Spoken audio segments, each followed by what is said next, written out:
Hi, I'm Cyn, and I've got OhMyQueen on commentary, fellow Silent Hill enthusiast and speedrunner, and I guess let's go ahead and get started. Hello, everyone. I'm OhMyQueen. You might have seen me before, somewhere, at some point. I don't know. Wherever Silent Hill is, I'll be there. Yeah, she's also a huge Silent Hill enthusiast. All right, so the reason why we were on a black screen before and why I started the game as quickly as possible is because I'm using RNG manipulation. Do you want to tell them about that, Queen? Yes. So about, I think, almost 2 years ago now, a user managed to find a way to actually decipher how RNG works in the game. And it was quite interesting because apparently it's based on which frame you start the game at in the initial menu. So the most ideal frame would be the one that gives you the best RNG, and most of the ones that give you best RNG are in the first 30 frames or so. So it's very important to start the game as fast as possible and try to get that right frame to get the perfect RNG. And usually what you would like to have in the run is for the first part of RNG to be as best as possible, which is the clock puzzle RNG, which we're gonna see a little bit later in the apartment, so we can talk about it a little bit more later on. But basically, once we know on which frame we started, and if you're not sure on the frame, on which clock position we start, then we can know all of the other random codes in the game and without needing to actually check them out. Yeah, we actually just get all of the answers to the puzzles in the game just from whatever clock that we get. So that's pretty cool, obviously, for speedrunning purposes. And it allows us to skip a little bit of a RNG towards the end, but it also allows us to skip checking some codes altogether. Because unfortunately in the hospital there's 2 codes that you need, and normally you would have to actively get them. But with the RNG manip, we already know the codes, so there's no need to do that. And I think most people that are familiar with this run know what's going on right now. I see a lot of games saved. I see a lot of games saved in chat. Oh, right. Get some hype for games saved. Yeah, we're constantly saving the game. So the reason why we're doing that is because in the PC version, you can do a quick save and it resets James' stamina bar. So normally he gets tired, he starts breathing harder and he starts walking slower. But because we're constantly resetting that stamina bar, he moves a little bit faster. And then here's another thing. Now we're spamming game saved to move faster, but also to hold on to this text here. When you hold on to text in this game, it causes it to not load certain things. It doesn't load enemies, it doesn't load certain objects like cars, which if I can hold on to it long enough, I'll show you that. It also doesn't load cutscenes. It also doesn't load cutscenes, so that's why I'm holding on to it, because there's a cutscene here in the beginning that I'm sure you guys know of if you've played this before. It's the first enemy that we encounter in the game, but we're gonna skip that. We're gonna walk right across that area. But then that means that later on we'll have to do this again to make sure that we don't trigger the cutscene, because oddly enough, you can come back here way later and still trigger the cutscene later on. An important thing to note is more of a curiosity, but normally here the game would actually prevent you from going into the city. Oh, yeah. With the blood it would force you to basically follow those blood tracks that we just passed. The reason for that is because it leads you to the first enemy, but it also leads you to the first unskippable melee weapon in the game. Any other melee weapon can be missed. So that's important if you're having a normal playthrough. Did you guys see that? Yeah, the ghost car.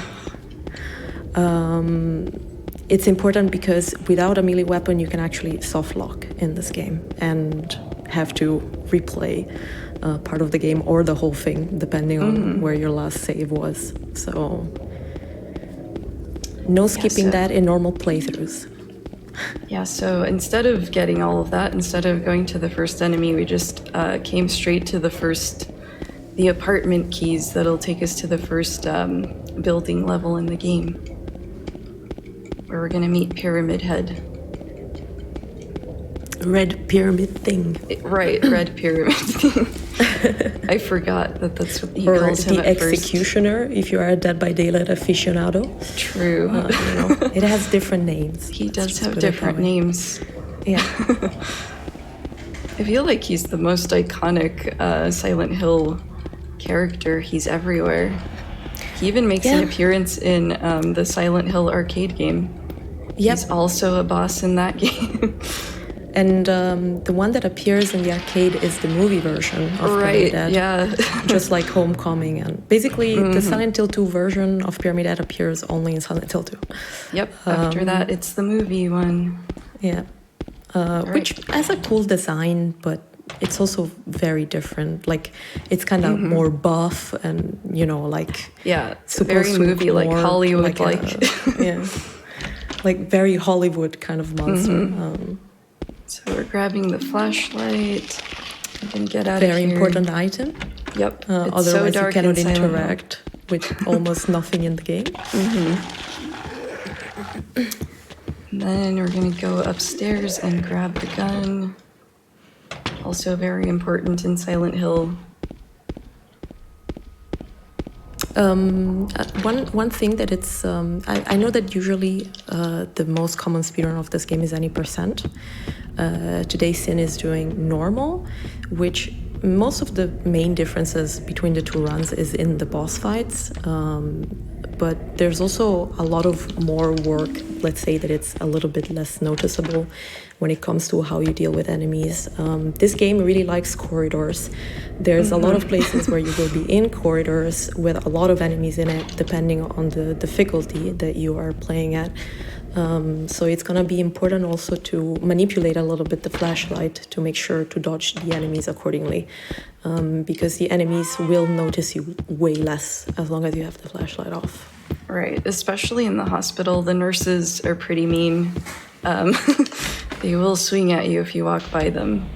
So it's really important to remember to turn off our flashlight there. A little bit less so with the enemies in this area, though. They're a little nicer. Yeah. In the first area, they are pretty okay, and the corridors are relatively wide, so except for this one.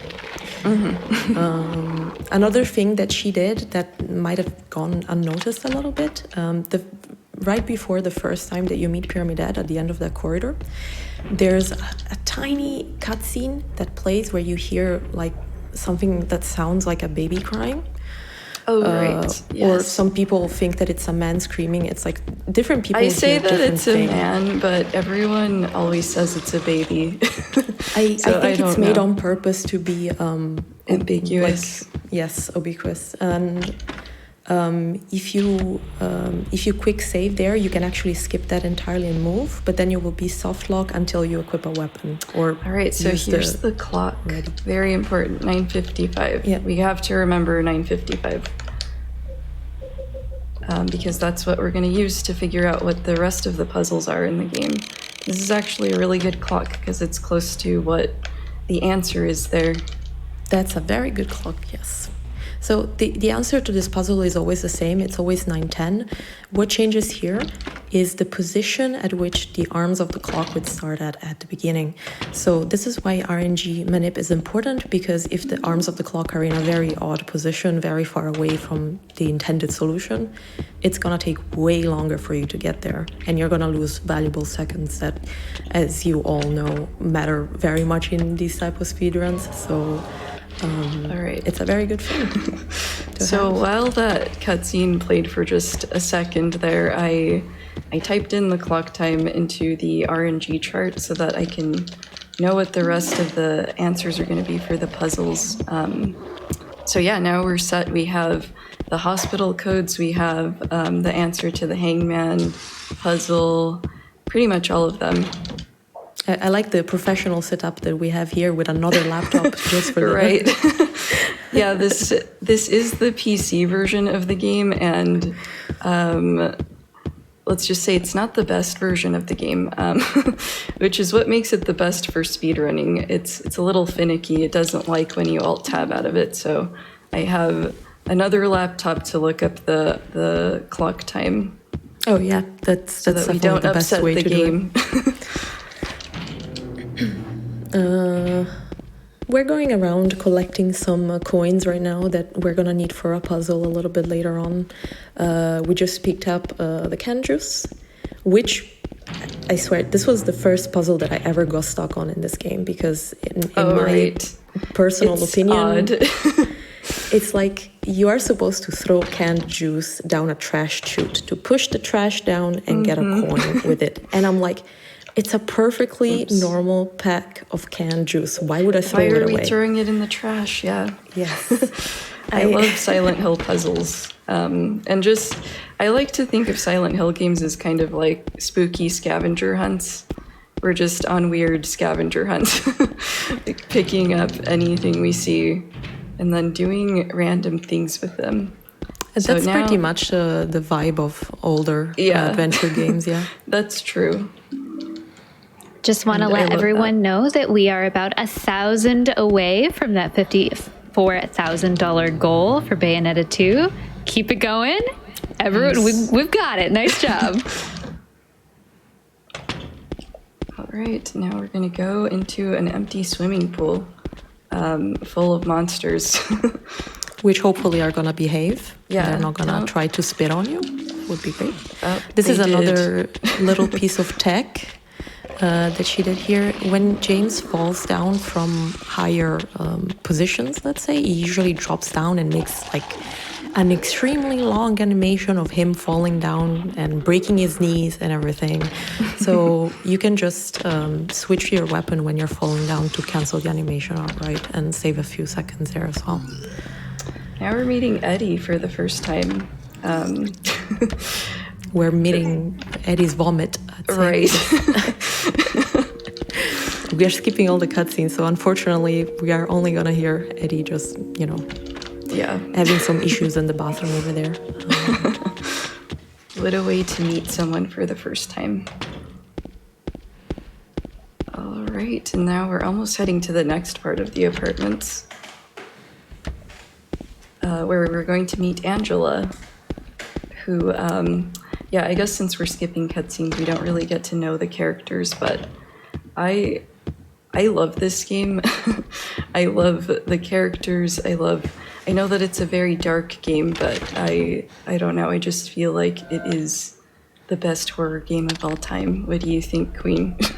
Oh, I wholeheartedly agree. It's like, it's always hard to respond to the question, what is your favorite video game? But I think with Silent Hill 2, it's a pretty solid choice. And there's a lot of reasons why this is one of the best, if not the best, horror games of all time. And of course, different people have different opinions. Some people maybe would prefer something with more jump scares or stuff like that. I completely understand that, but Silent Hill 2 is special. And Angela is probably the best character in the game.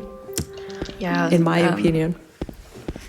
Yeah, I like that they didn't shy away from having dark subject matter, I guess, serious subject matter in this game. Yeah, it's very different from Silent Hill 2, from Silent Hill 1. Right. Sorry. Yeah. The whole cult storyline is pretty good, but it's a little bit more into the supernatural. Yeah, this game, even in the beginning, it's so different. I remember, in Silent Hill 1, it kind of makes sense that Harry's in a car accident, so then obviously he sees his daughter run away, so he's going to chase after her. He's going to try to find her.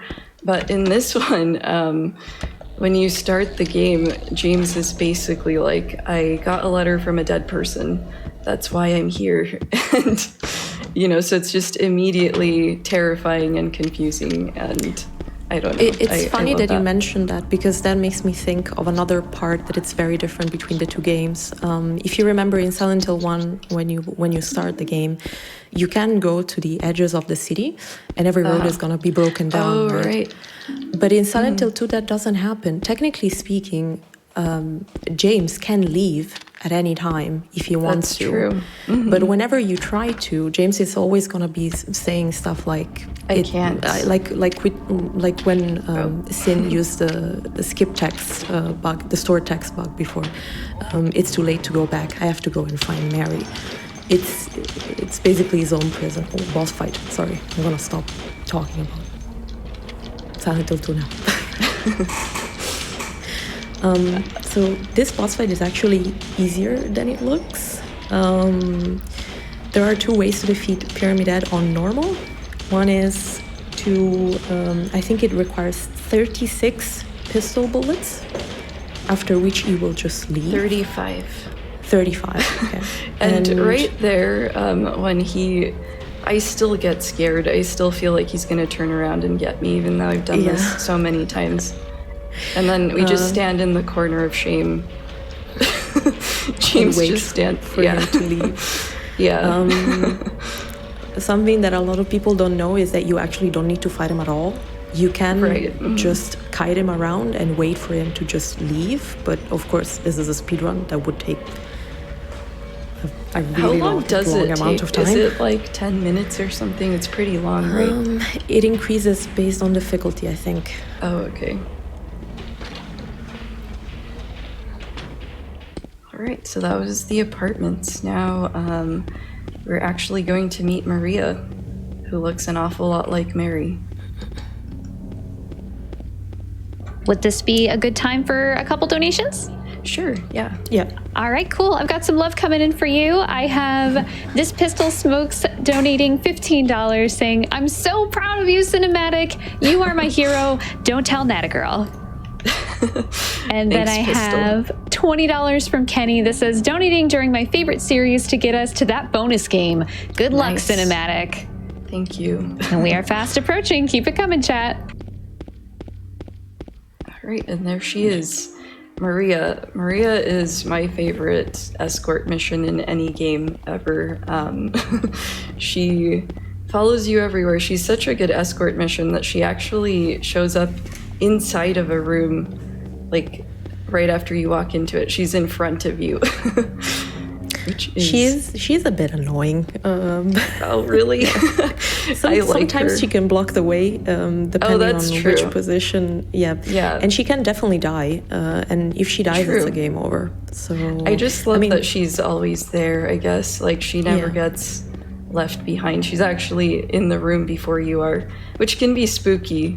I remember getting scared by her when I first played this game because I walked into a room and then she's like a shadowy figure in the room. But it's just Maria, it's not a monster. Important here to note that she went a little bit out of our way to pick up a melee weapon because, like I said, we're gonna need it later to not get softlocked. And that's the only melee weapon that it's really on the way. So it's the easiest. Here's Eddie eating pizza, just eating pizza. The biggest mystery, I think the biggest mystery in Silent Hill is where Eddie got the pizza from. How did he get that pizza?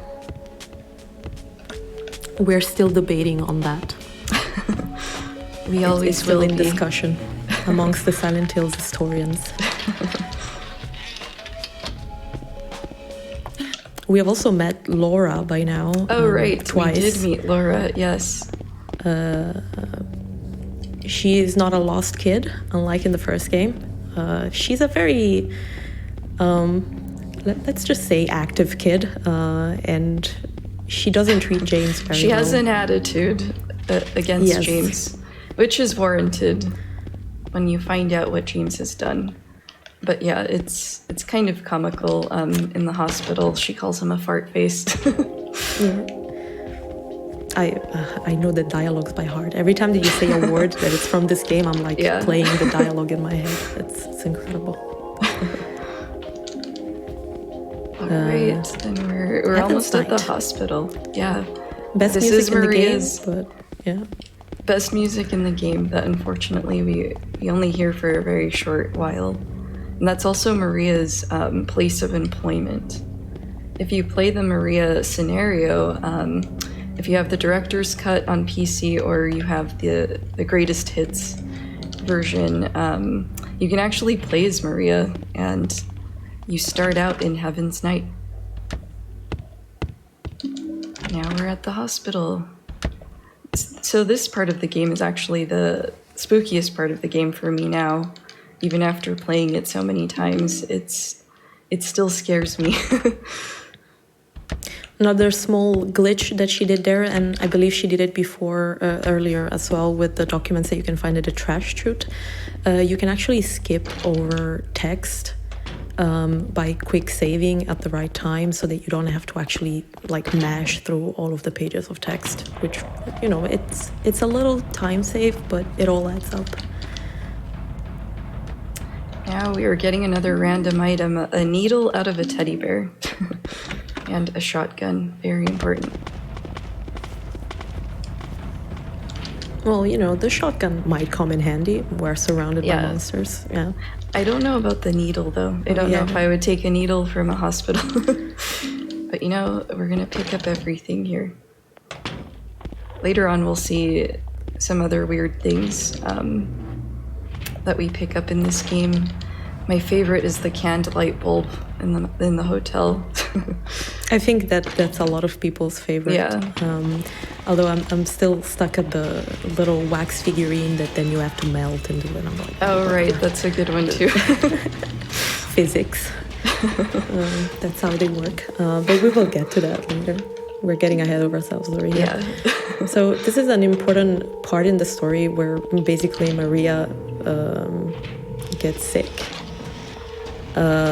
Or she said she doesn't feel too well. She said she's hangover.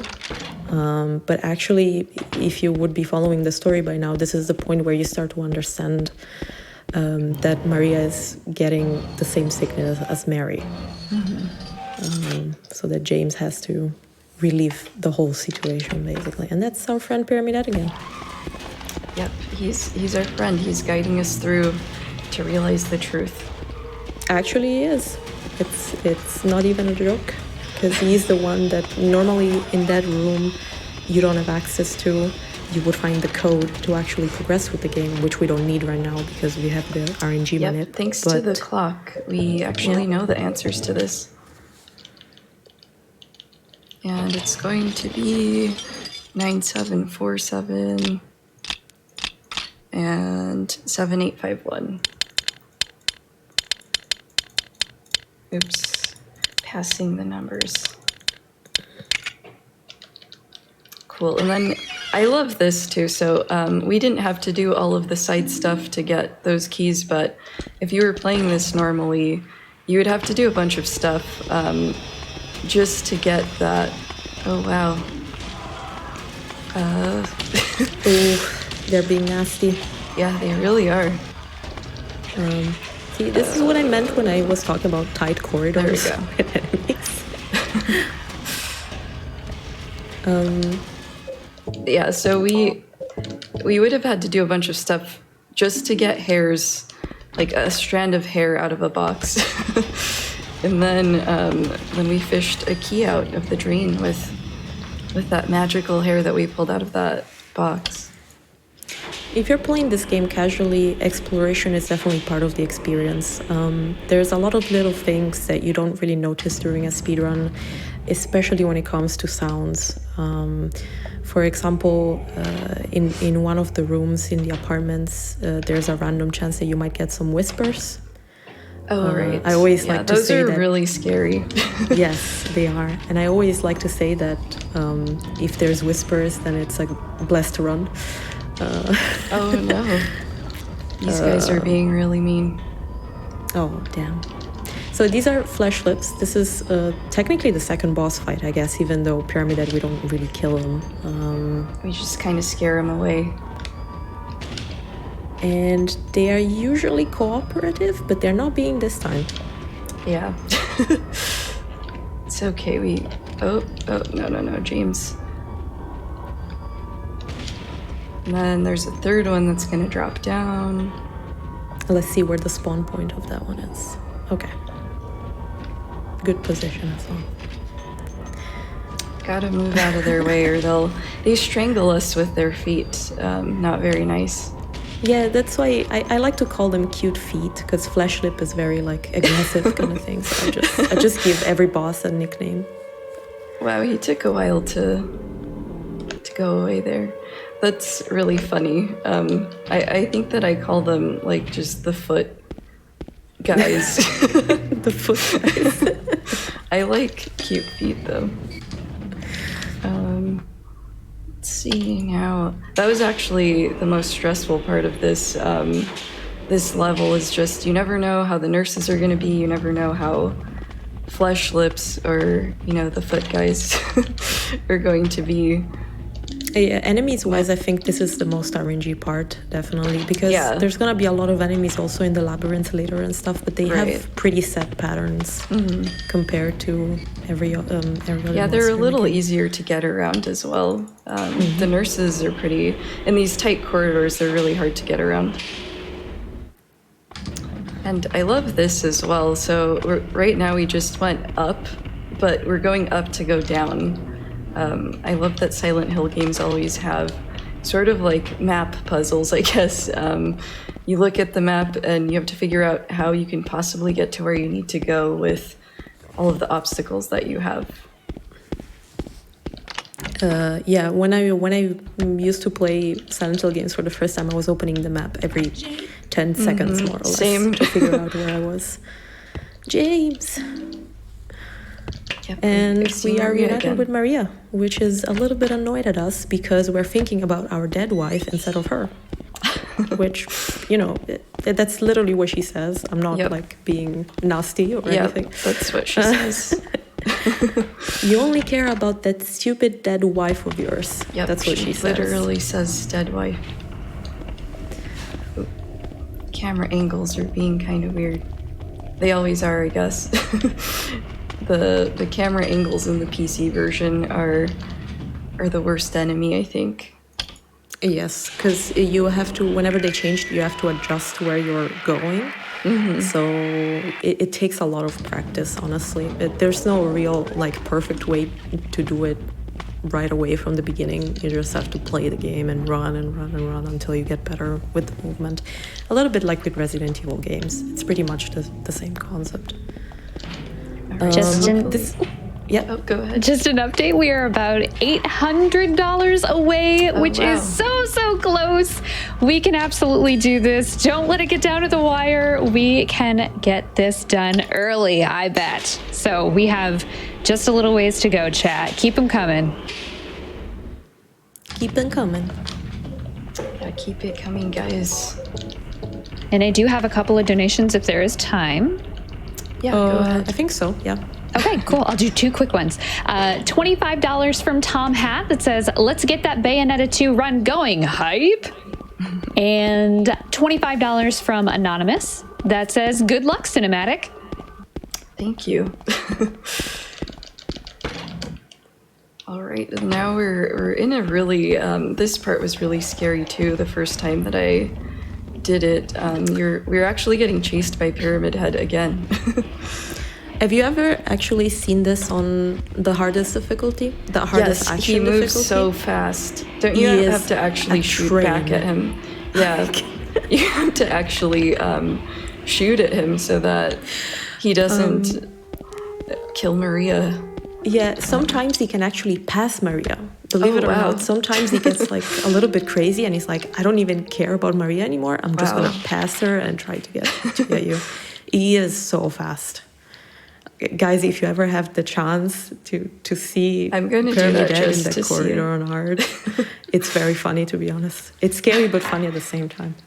I feel like that's a lot of moments in this game. I know that it's a very spooky game, it's a very dark game, but it does have some goofy moments throughout, and since we're going to see the dog ending after this, you'll kind of see that. It seems like the developers, they're aware that some of the things were kind of goofy and they kind of highlight them in the dog ending. Like the pizza. Yeah. From what I know, and this is, I owe a lot of my Silent Hill knowledge to a streamer called Nub Zombie.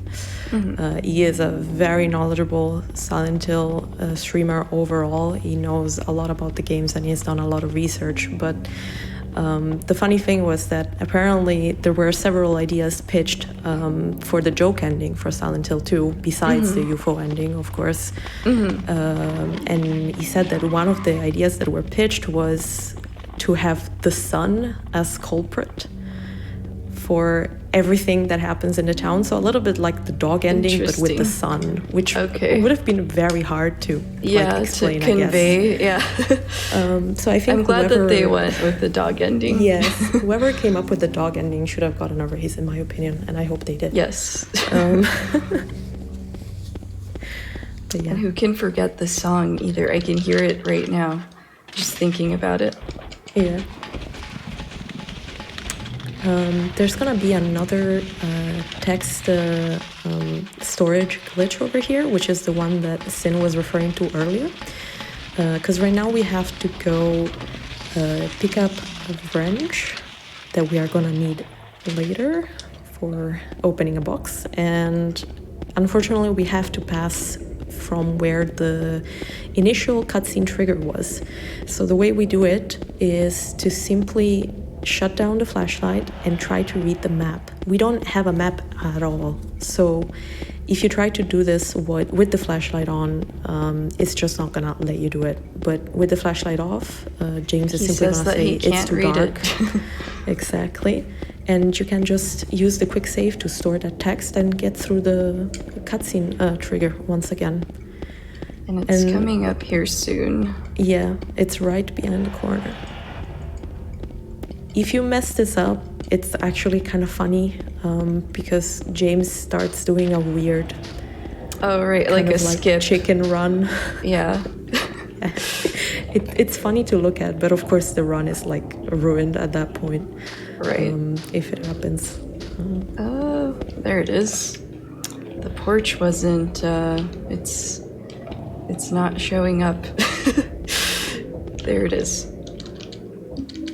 All right, we got the wrench. So now we have to do this again because I'm gonna run past the blood again. It's that first cutscene, and I think James says something like, I don't want to go over there. I saw a shadow. And that's it. Like, you can't exit this part of the game. You would have to like load a previous save or something because it just locks you into this area. And now we're just running around in the dark. I think this is actually another good moment for some more donation because we're basically gonna just be running around for a while. In the pitch black dark. This is a perfect time because we are so close to that goal. Like, I'm talking just like $80 away and $70 away. We're so close. So I have a couple donations. Guys. Yes, for sure. I have $100 from Durek that says, come on, chat, we need Bayonetta 2. I have $25 from Mad One that says, $5 train leaving for Bayonetta Station. I agree, thank you. I have $100 from Starktron saying, Silent Hill is too spooky for me, so looking forward to a brave runner crushing it. GDQ is awesome. And $25 from Backseat Bird that says, hello, cynOmatic. Last year, I made a pyramid cosplay because of how much I love your content. It was an absolute hit at the Birdhouse. Thanks, Backseat Bird. I need to see that cosplay. What the heck? I want a picture. Yeah, where's the picture? All right, and we're still going to be running around in the dark for a little bit after this. We're just, we're heading over to the park to pick up a key for the next area. And then after that, we're going to be running in the dark some more. So I'm pretty sure you can continue with some more lovely donations.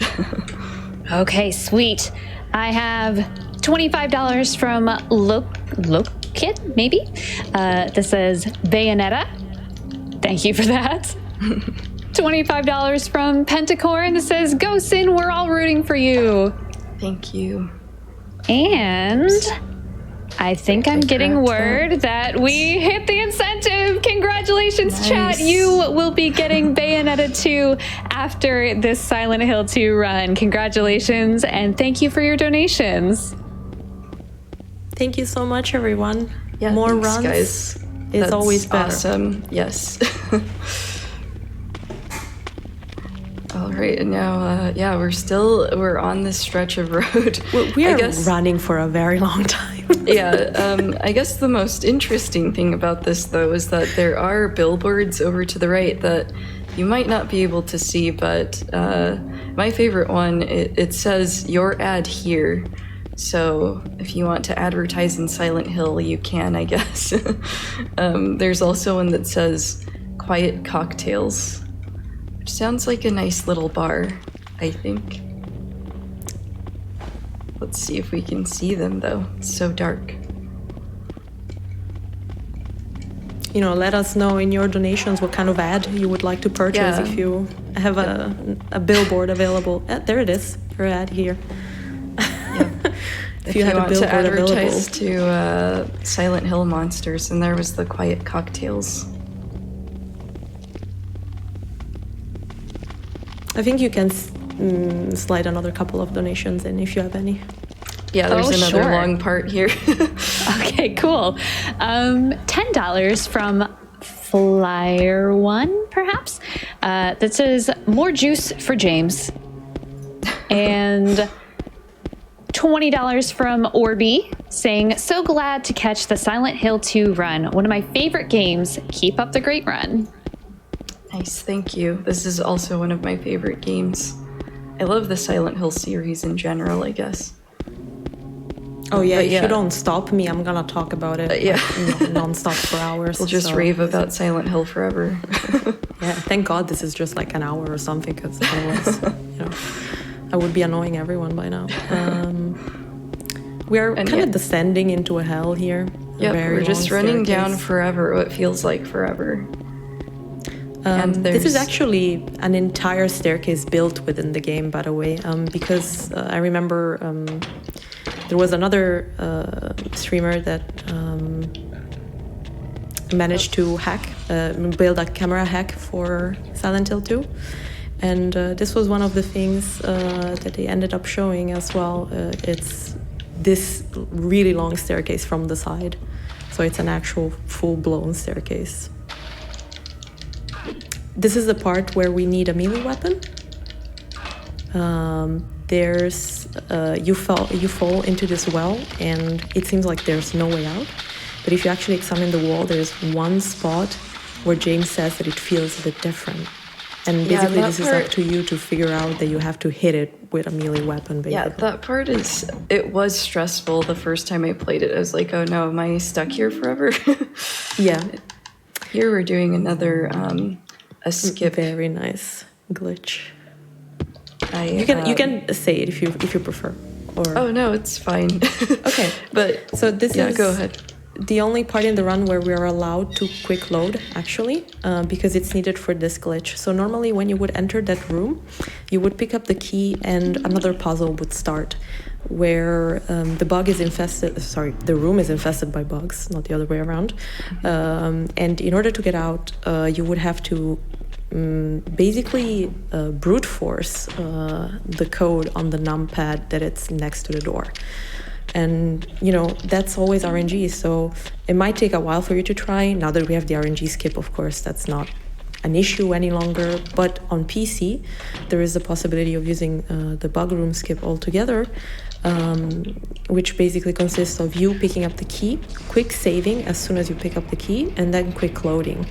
I don't know what kind of logic goes through the game at that point, but basically it's kind of weird, but yeah. It allows us to pick up the key without setting off the trap. And you create a duplicate pretty much, because you have one key in your inventory, but the key also remains on the floor. That's why the trap is not triggered at all. So you can still progress, but you don't actually have to deal with the bug room at all, pretty much. Oh, this guy is in my way.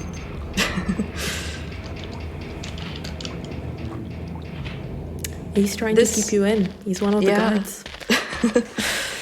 This part of the game was actually the scariest part of the game to me before I started speedrunning it. Now it's not too bad.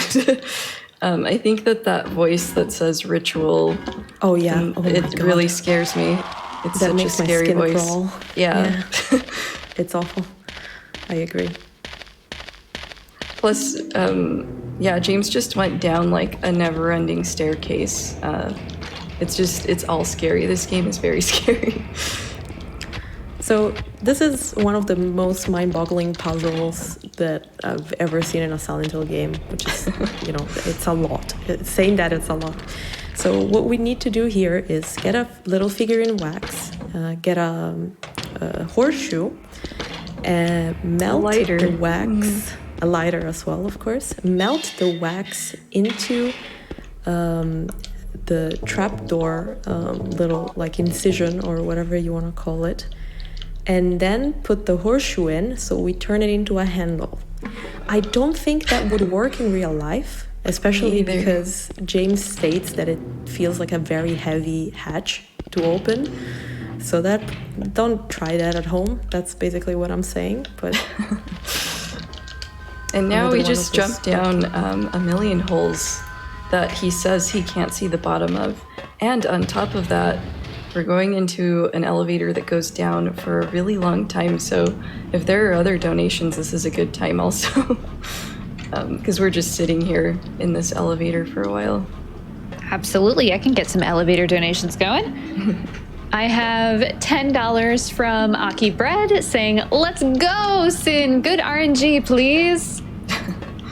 Thanks, and Aki. $15 from Anonymous saying, "Loving this Silent Hill 2 run. You're doing amazing." Thank you. And then I have 2 big donations that came through and pushed us not just over that 54,000 goal, but into 55,000, which is incredible. Wow. I had an anonymous $500 donation and then another $500 donation from Bayo Bounce saying, "So many amazing runs and so many amazing runners. Can't wait for that Bayonetta run." Thank you so much. Thanks, guys. Thanks for all the donations. You're all supporting an amazing charity. Okay, so now we're, this is where it kind of deviates, I guess, from an any percent or any difficulty run. I'm going down here to pick up the Great Knife, which we wouldn't do if we were doing it on easiest difficulty, because we're gonna need it to get through those last 2 bosses faster. It's a wonderful weapon, but it's very slow as well. Yes. It's very going slow, around but while holding it, it's not recommended. Right.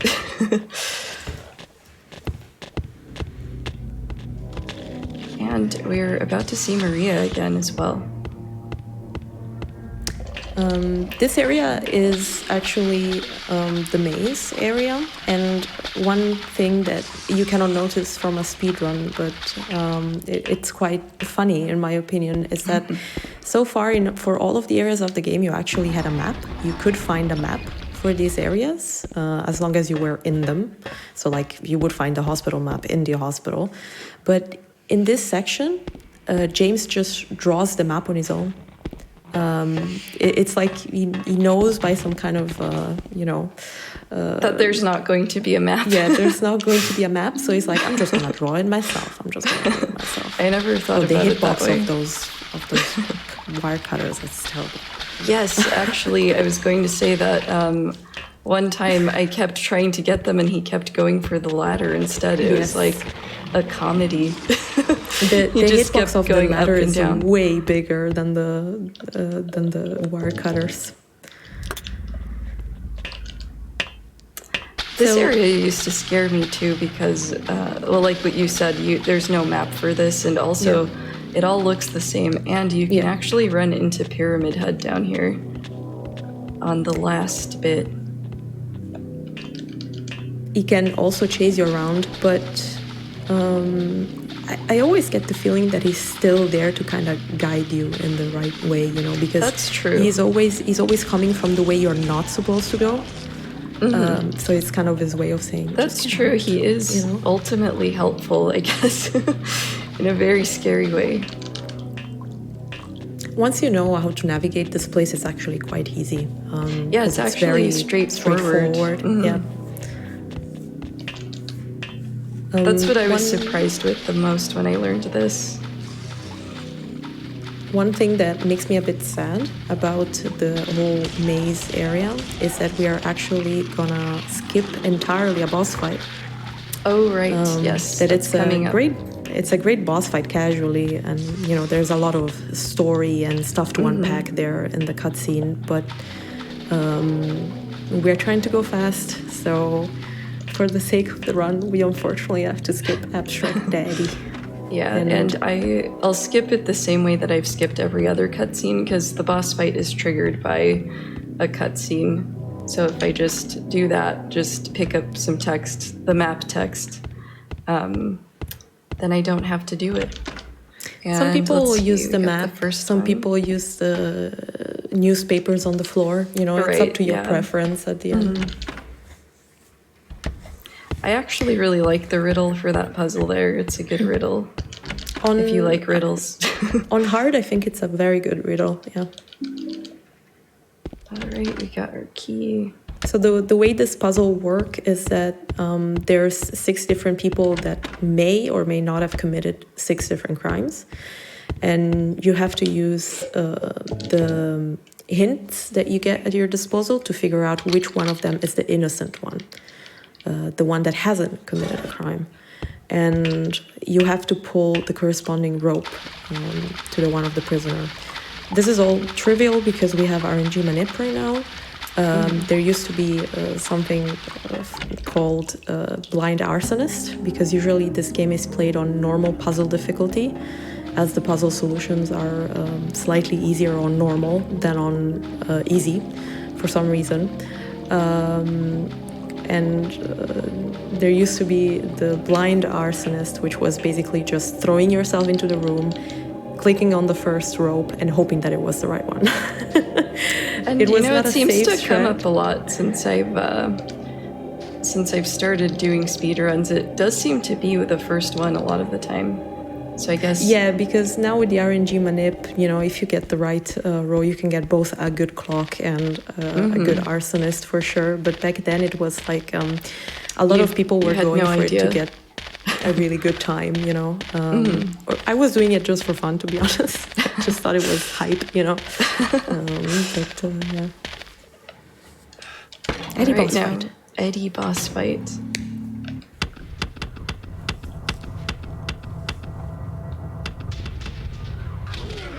And we got rid of him really fast because we used the great knife there.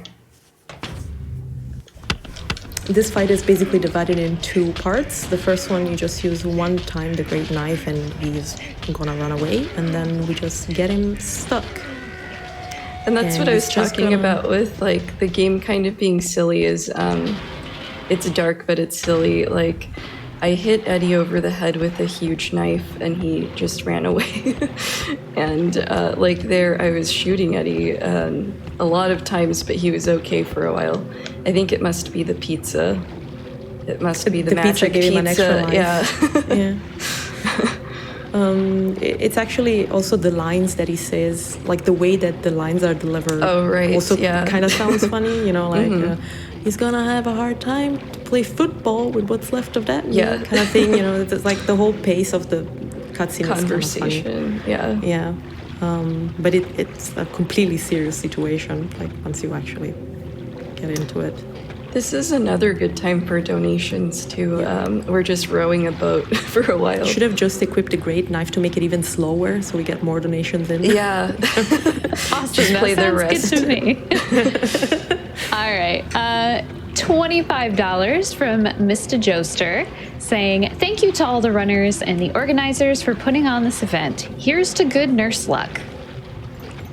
Thank you. And $50 from Fierce Deity that says, third donation for the 3rd day, donating for an amazing cause made possible by even more amazing people. For everyone making Flame Fatales possible, keep on rockin'. Thank you. $20 from Cozy Void that says, so excited to see a speedrun of one of my favorite games of all time, Silent Hill 2. Thank you, GDQ and Flame Fatales, for supporting such a great cause. Let's get some Bayonetta 2. And we did, so thank you so much for your contribution. Thanks, guys. Oh, that scared me. This is a cutscene that we can't skip, like, or we did skip it, but that one always scares me. It's just so abrupt. I forgot about it for a second there. Oh, now it's the funny part of the game. Mm-hmm. So we're gonna be using the storing text glitch yet another time to go out of bounds here. The reason why we do that and not in any other part of the game is because when you are out of bounds, you actually cannot go up or down. You can only move horizontally, let's say.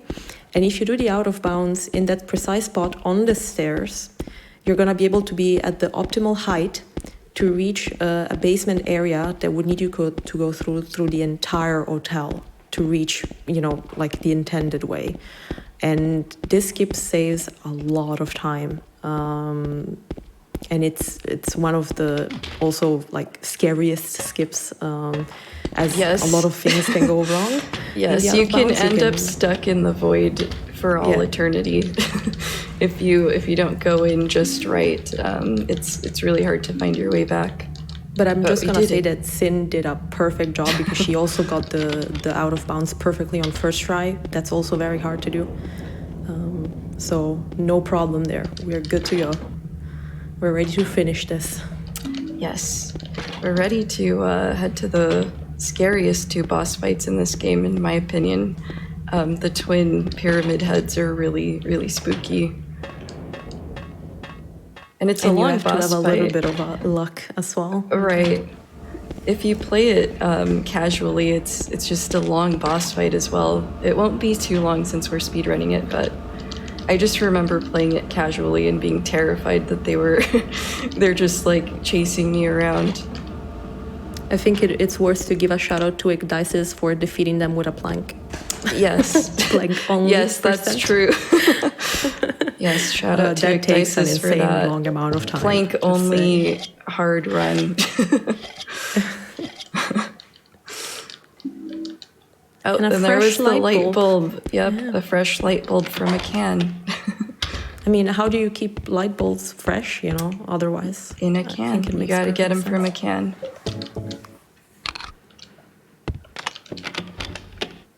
This is another little bit of part that the RNG manip allows us to skip, because normally you would need to pick up a paint thinner over here for pretty much the last thing affected by our RNG manip, if I'm not wrong, where we would need the combination to a case, that's going to contain the last key that we need basically to progress with the game.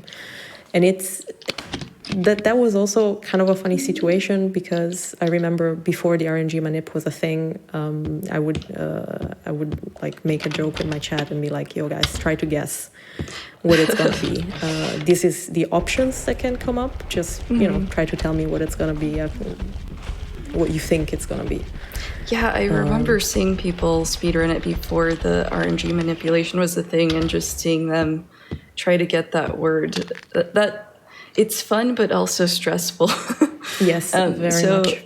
In this case, we got the word town. Town is our word, which is fitting. We are in a town. We're in a spooky town. Normally, you could use the paint thinner to on the pictures that are on the bed and get the password immediately that way. Some people made it a challenge upon themselves to just see how many combinations they could try in the shortest amount of time possible. Because getting the combination right in the first few attempts would still be way faster than just going through the paint thinner stuff. And it would also mean that you could skip the paint thinner entirely. So it was very amazing to look at how fast some people could be at doing it. Yeah, it was really impressive how they could just go through the list so fast and they knew it off the top of their heads. All right, and we're getting really close to the end here, to the last 2 boss fights. Second Picking up best the track key. in the game, by the way. I want to see everyone in the chat jamming to that one.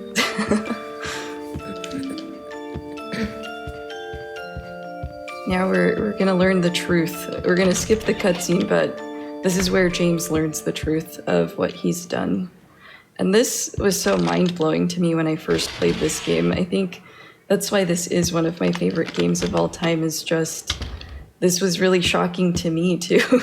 The conclusion was so shocking. And it's such a heartfelt and saddening cutscene, because like you really feel it. Like you honestly kind of feel defeated, almost like James at that point. Yeah, that when you've been everything playing gets in as the bad guy the whole time.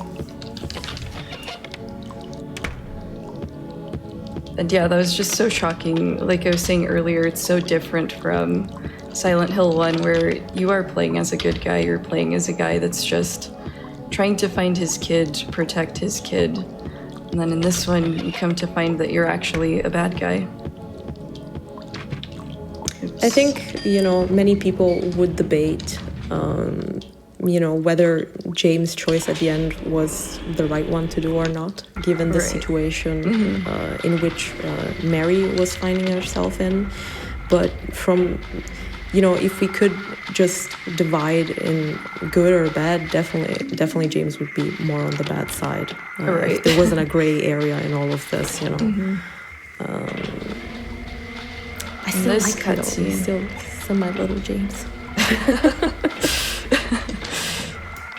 This cutscene is also one of the most heartfelt ones, I think. I was moved by it the first time that I saw it, when Angela says, "Oh, you see it too. For me, it's always like this." That was an amazing line. And you find out that the way it's go delivered. ahead. Yeah, Yes. no, it's just the way it's delivered. It's very powerful in that moment. Agreed.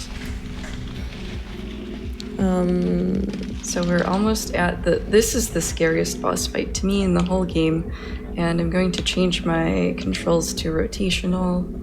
Yeah. So that the knife behaves the way I want it to. Yeah. So here we change controls to rotationals for 2 reasons. One, it's because there's gonna be a swipe attack with the knife that's gonna help us with the boss fight, and we have to hope that they align the right way so we can hit them both at the same time. This is going. Oh, okay, perfect. So let's hope that they stay in this position. And also because, funnily enough, there's a staircase right after this part that leads to the very last boss fight of the game. And for some reason, if you are in directional control style, James slows down on its own. Even if you're running, he's just gonna go to walk on them. I don't know why that happens, but that doesn't happen if you strafe up the stairs instead of running up the stairs. So, it is weird. You can strafe only while using rotational style controls. So that's also, like, even on any percent, you would probably switch it in rotational at this point, but not for the boss fight itself. And that boss fight actually went pretty well. I'm glad. That actually, they were nice. At the beginning, they were being a little bit annoying, but yeah, they sorted themselves out. This dialogue in this corridor is always breaking my heart. James. We're not gonna hear it, but if any of you out there wants to play Silent Hill 2 after seeing this run, take your time, explore the game. Look at everything. Listen. It's honestly an experience, a very good experience to go through. All right, now we're on the last boss fight. The stairs are the stairs are the last boss fight. Fun fact: everyone used to run in a rotational style a lot of years ago, and then it was found out that directional is actually faster. So, yeah. All right.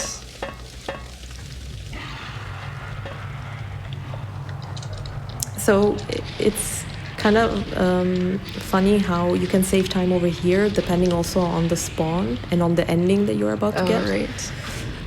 Because I think if you're about to get the Maria ending, then she's the last by the boss fight, bed. yeah, she's gonna be by the bed, so the cutscene triggers a couple of seconds earlier. All right, and that's it. We did Easy. it. Easy. And I'm going to show the dog ending because that incentive was hit. So Leave ending, nice. Yep, we got leave. Not too bad. 50-47, that's also not too bad. So let's see. I think that my other save is all the way up here. I have a lot of saves. Let's just save it over this. I think that's just normal, at this point. Yeah, so now let's watch the dog ending. I'm going to load a save that is right before. So the only thing that would have really been different had I done the dog ending run is that I would have picked up the dog key and we wouldn't have seen those 2 boss fights. But this way we got all of the boss fights and we're going to see the dog ending. The best ending. Which is great, so don't go anywhere. Yes. It's Here not we go. over yet.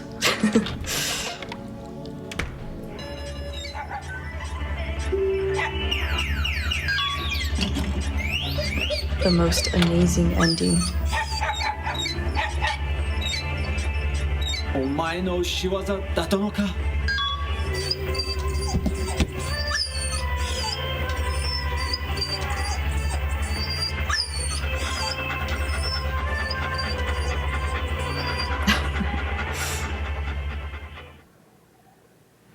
I wish I could tell chat to sing along to the song Yeah, that please. it's coming right now. So if you can, chat, just try to sing At along, home, please. sing along. Amazing. So yeah, we get these goofy things on the side, and we see Eddie throwing up because the developers also thought that was goofy, I think. I think maybe the idea behind this would be like a blooper reel. Yes, kind of thing. James reaching into a toilet, reaching into a grimy hole.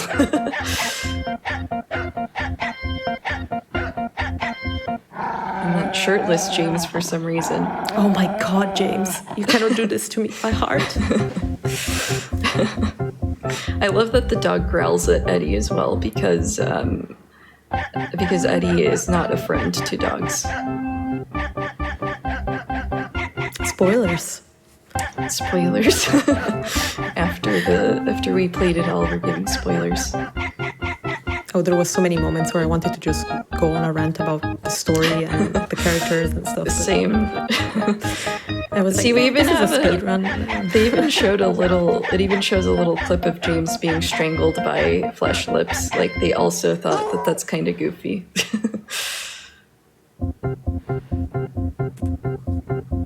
And then we have Eddie and the pizza. The magic pizza.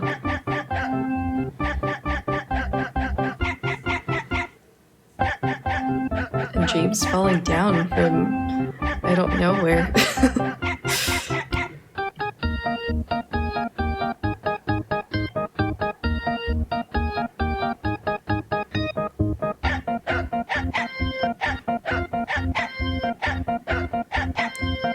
And finally, James and Maria in lingerie, because why not? And that's it, guys. That was the run. And that was the amazing dog ending.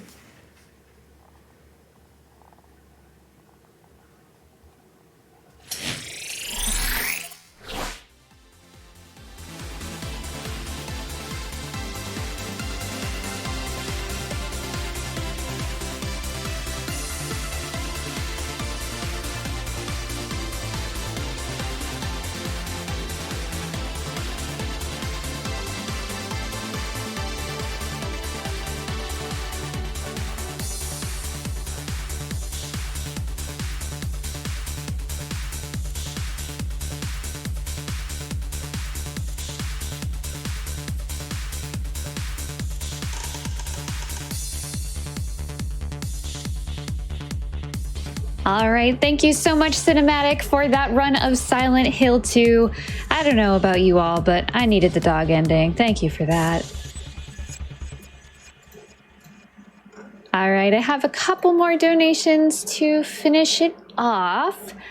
I have $50 from Anonymous saying, donating to ensure that at least one person can have access to good education. The games are just a bonus. Thank you so much for that kind donation. And I have another $50 anonymous donation saying, I've already said this, but it bears repeating. I want to give my heartfelt thanks for hosting such an uplifting event during such a dark and stressful time. Much love to everyone involved, less than 3. Thank you so much. All right, chat, you earned it, and we are gearing up for Bayonetta 2, so don't go anywhere. We will be right back after a very short break.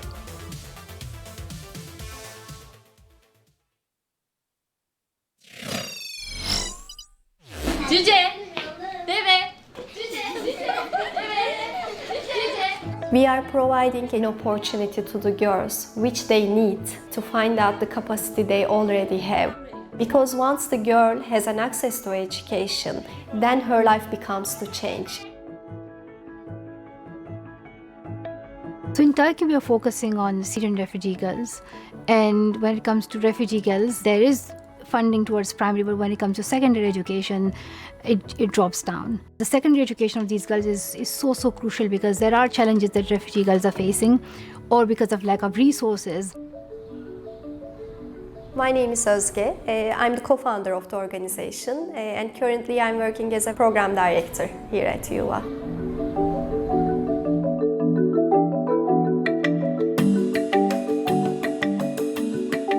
Since March 2019, I'm representing Malala Fund as an education champion here in Turkey. By opening community centers around the country, we provide education services and social activities both for the refugee community and the host community in the country.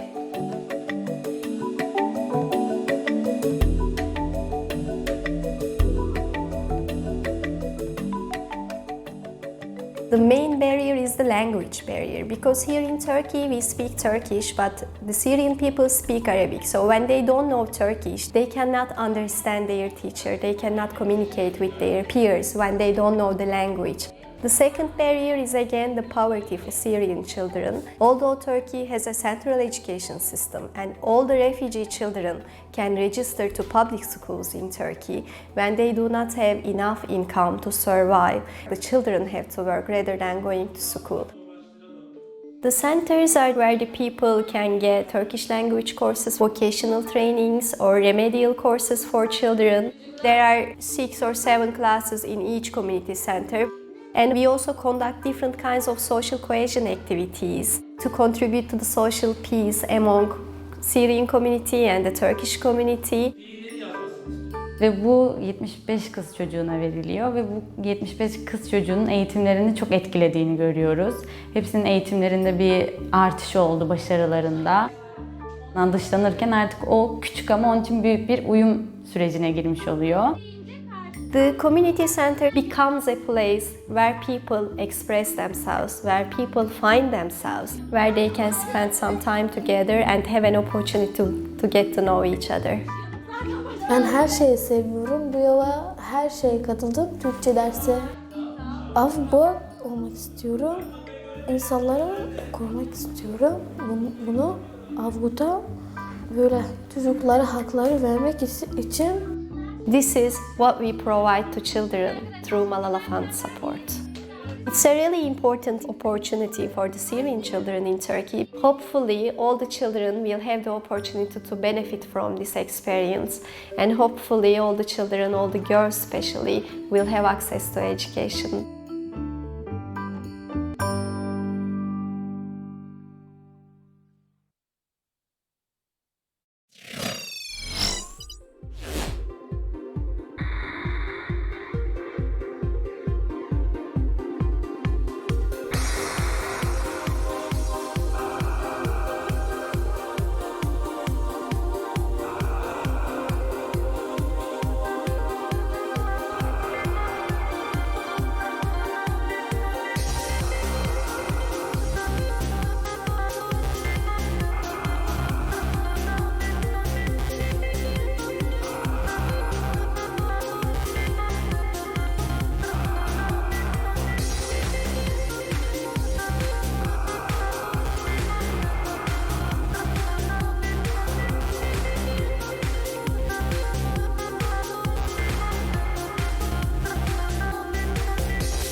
Welcome back to Femme Fatales 2021, powered by women.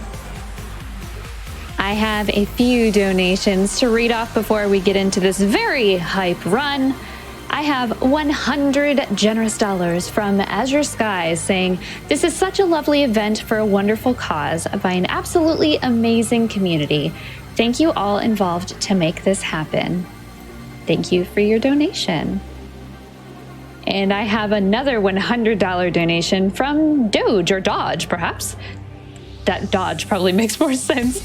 Just says Bayo222. And with that, I can feel the hype.